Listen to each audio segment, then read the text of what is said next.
What the?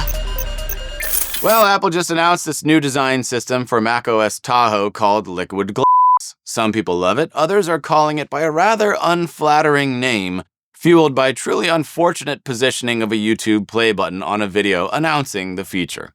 Apple quickly changed the thumbnail when they realized their mistake, but you know the internet, the damage was already done.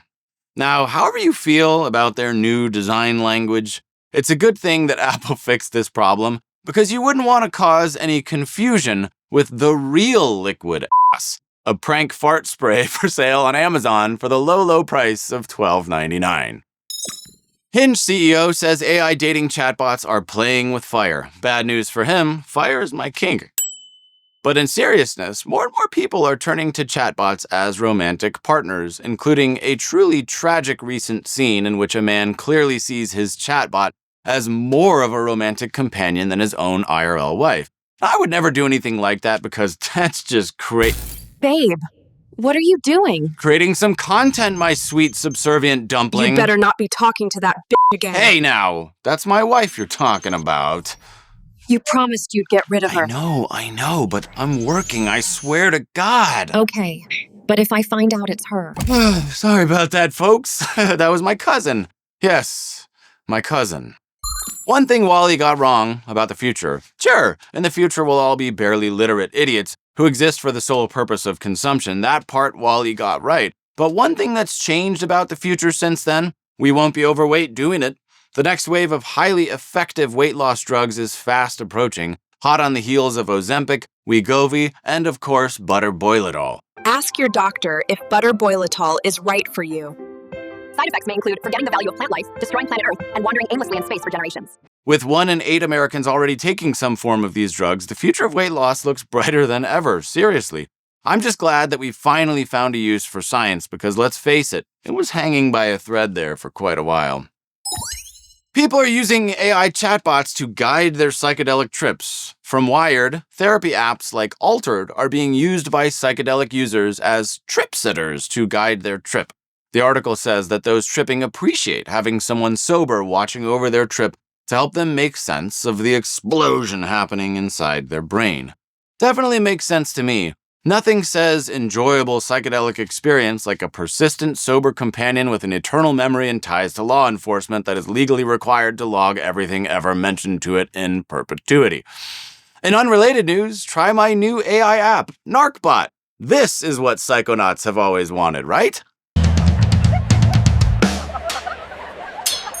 A man was recently chewed out by the court for using an AI avatar to argue his case. The judge was not pleased, to say the least. My client probably committed a crime. Now, at first, you might say, what an idiot. But when you realize that the man had no legal representation and believed that AI could articulate his views better than he could, and that people are genuinely still terrified of public speaking, your sympathy dial goes way up. Let's just move this to the put a pin in it box. Just remind me in 6 months to tell you how I feel about this, because right now, honestly, I don't know. Honestly, I don't know how to feel about this. AI model collapse imminent? Some people believe that ChatGPT and other LLMs have polluted the world forever, like an atomic bomb detonation that we just haven't realized the effects of yet. Not that I don't love Fukushima brand ramen noodles. Radiation tastes a lot like salt.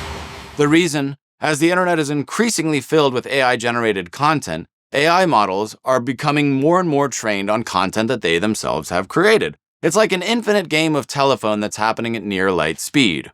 Experts say the last pre-contaminated data period is before 2022, and everything after that is suspect. Sure, the Bible says turn the other cheek, but when your AI therapist tells you to rotate the opposite jaw-boiled egg, you'll know that we've gone too far. A judge has recently ruled that training AI on authors' books is legal, but pirating them is not. Now, everything you create is the product of all the influences you've ever consumed. Every book, every song, you internalize it, spin it around, spit it out, and call it yours. That's how all creativity works. So why shouldn't AI be the same? Well, a judge has just ruled that it is the same. AI can be trained on anything, but it can't pirate everything. Turns out that stealing all of human creativity and not paying for it is maybe not the most ethical thing to do. Who would have guessed? Well, I don't know about you, but I feel that this is the right call. Honestly, it seems reasonable to me. Nice. Yeah. Laid-off workers should use AI to manage their emotions, says Xbox producer in the latest installment of I Don't Want to Deal with This Anymore. An executive at Microsoft seriously suggested that large swaths of recently terminated employees should turn to AI to help them deal with their emotions. To quote Morpheus, fate, it seems, is not without a sense of irony. Yes, I broke up with you. Yes, my new girlfriend is younger, hotter, smarter, and nicer than you. Yes, you'll probably never find another partner. I know that that's upsetting for you, but you know who you should talk to about your feelings? Sierra. Not only is she a fantastic listener, she's also got a PhD from Oxford and a delightfully charming British accent. Well, that's it for today's headlines. Now, the world moves pretty fast. If you're not laughing at the absurdity of it every day, you're not paying attention.